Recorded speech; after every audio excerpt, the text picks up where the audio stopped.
அம்மாவின் கைவண்ணம் episode 16. It's Wednesday morning. Office ready ஆகிட்டே வெனஸ்டே மெனு என்னென்னு பார்க்கலாமா?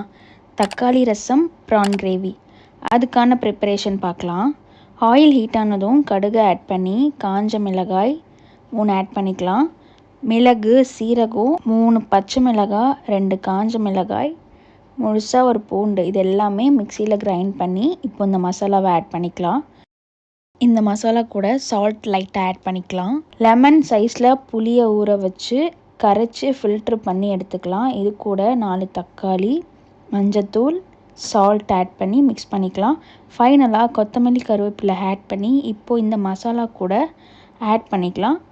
இது லைட்டாக மேலே பபிள்ஸ் வந்ததும் பெருங்காயத்தூள் ஆட் பண்ணால் நம்மளோட தக்காளி ரசம் சிம்பிள் அண்ட் குயிக்காக ரெடி. நெக்ஸ்ட்டு ப்ரான் கிரேவியோட ப்ரிப்பரேஷன் பார்க்கலாம். ஆயில் ஹீட் ஆனதும் கடுகு ஆட் பண்ணி 2 ஆனியன் கட் பண்ணி ஆட் பண்ணிவிட்டு இது கூட கருவேப்பிலை, கல்லுப்பு ஆட் பண்ணிக்கலாம். ஆனியன் ப்ரௌனிஷ் ஆனதும் 3 தக்காளி கட் பண்ணி ஆட் பண்ணிவிட்டு இது கூட ஜிஞ்சர் கார்லிக் பேஸ்ட்டு, மஞ்சள் தூள், மட்டன் மசாலா 1 ஸ்பூன் ஆட் பண்ணிவிட்டு வீட்டு சில்லி பவுடரும் 1 ஸ்பூன் ஆட் பண்ணிக்கலாம்.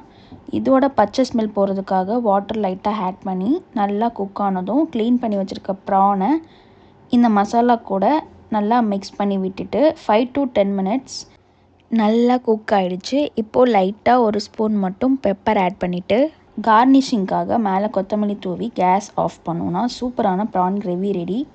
ரசம் ப்ரான் கிரேவி சொல்லவே வேணாம், காம்போ செமையாக இருக்கும்.